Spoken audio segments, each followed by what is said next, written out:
Senator Lindsey Graham has been known to work with President Obama on some issues, but this week he laid down a clear marker: give Congress access to the survivors of the attack on the U.S. consulate in Benghazi, or he will block all the president's future nominees. Senator Graham joins us now. Welcome back to Fox News Sunday. Thank you. You have been trying for more than a year to talk with the Benghazi survivors. Yes, sir. How many have you talked with? None. A year later, only one survivor in Benghazi has been interviewed by the Congress, and that person was subpoenaed. Why do I want to talk to them? I want to know from their mouth, not anybody else, no spokesman, no British contractor, Americans on the ground in Benghazi. Did you see a protest? Did you ever report a protest? Did you complain before the attack that al-Qaeda was growing in strength in Libya? Did you make security requests? Did anybody try to help you enhance security? Okay, so when you and other senators, because you're not alone in this, asked to talk to the survivors or to read the interviews that the FBI conducted with them within hours after the attack, 2 days after, yes. What does the administration say to you? They say that it's an ongoing criminal investigation, which is stunning. Under that theory, we would not be able to look at 9/11 until Khalid Sheikh Mohammed was prosecuted. He's still not even going to trial. I'm not trying to solve a crime. I'm trying to find out from the mouths of the people who are on the ground. Did you ever report to Washington or anyone that there was a protest? Because how could the president, Jay Carney, Susan Rice, and all of them claim that this was a protest created by a video, and if nobody on the ground who lived through the attack ever said there was a protest? So 2 days after the attack, did the survivors say to the FBI there was a protest? If they did not, how did this story of a protest start? All right, so now, because you have not gotten satisfaction, you've not gotten the interviews, the transcripts of the interviews, or to talk to them, you are now threatening to block every new presidential nominee, which is a member of the Senate. You can put a, quote, hold on them until you get access to these folks. Is that over the top? I don't think it's over the top to find out what happened to 4 dead Americans. I don't think it's over the top for the Congress to be able to challenge the narrative of any administration when an ambassador is killed. I don't think it's over the top for us to be able to talk to the survivors. They were talked to by the Accountability Review Board.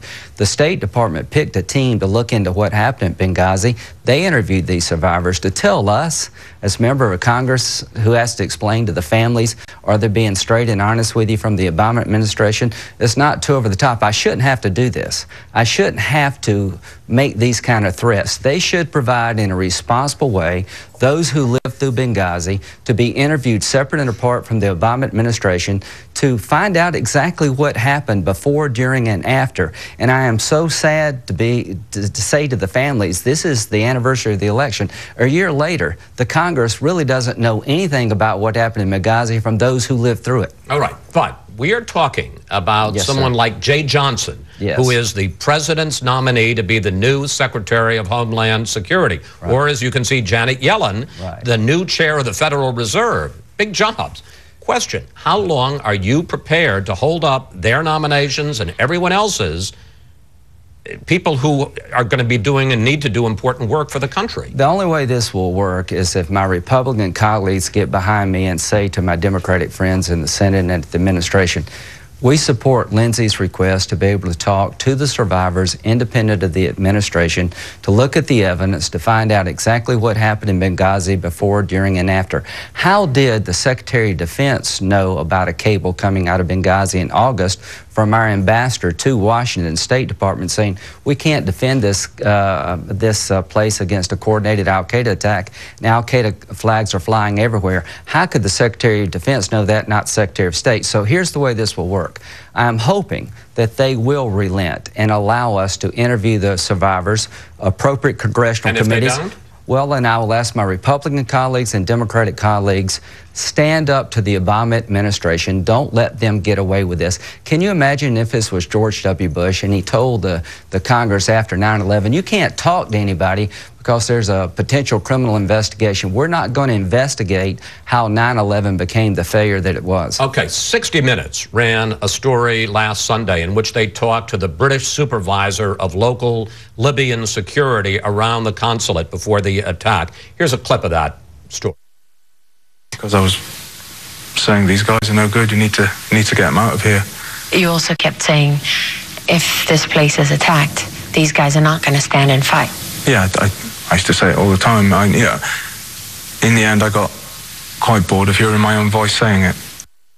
But the Obama administration is now going after that guy, saying that his report right after the attack to his employer, he was a private security contractor, directly contradicts what he told 60 Minutes. Right. I don't want to hear from any more British people about Benghazi. I want to hear from Americans who were there. But back to this contractor.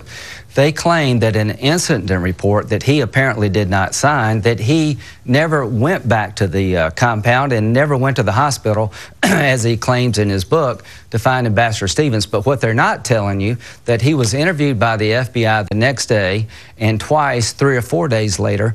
And I want those FBI interviews. Here's what this administration is doing. They're taking part of the file to leak it to try to impeach a critic, and they're withholding information. The FBI interviewed this gentleman in Wales and in Doha, and he claims he told the FBI and the Department of State everything that he told 60 Minutes. So now I want to know if he's lying. I want to know that. But give to me and the Congress the full information he provided to our government. I want the FBI interviews. We got a couple of minutes left. I want to ask you about another question on another matter. You plan to introduce a bill this week that would ban all abortions after 20 weeks of pregnancy.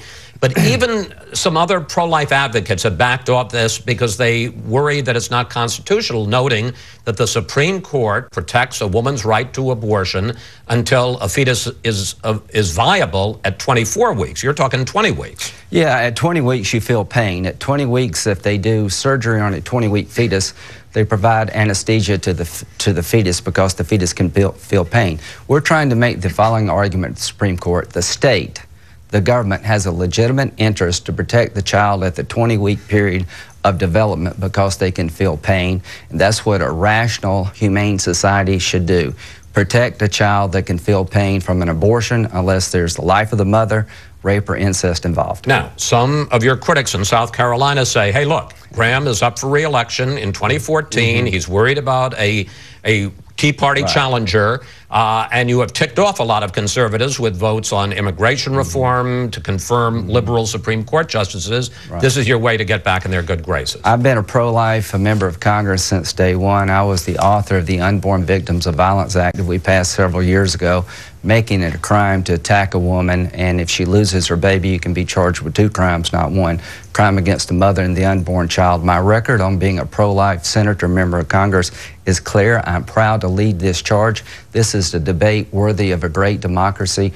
When do you become you at 20 weeks of a pregnancy? What is the proper role of the government in protecting that child? Senator Graham, thank you. Thanks for coming in today. It's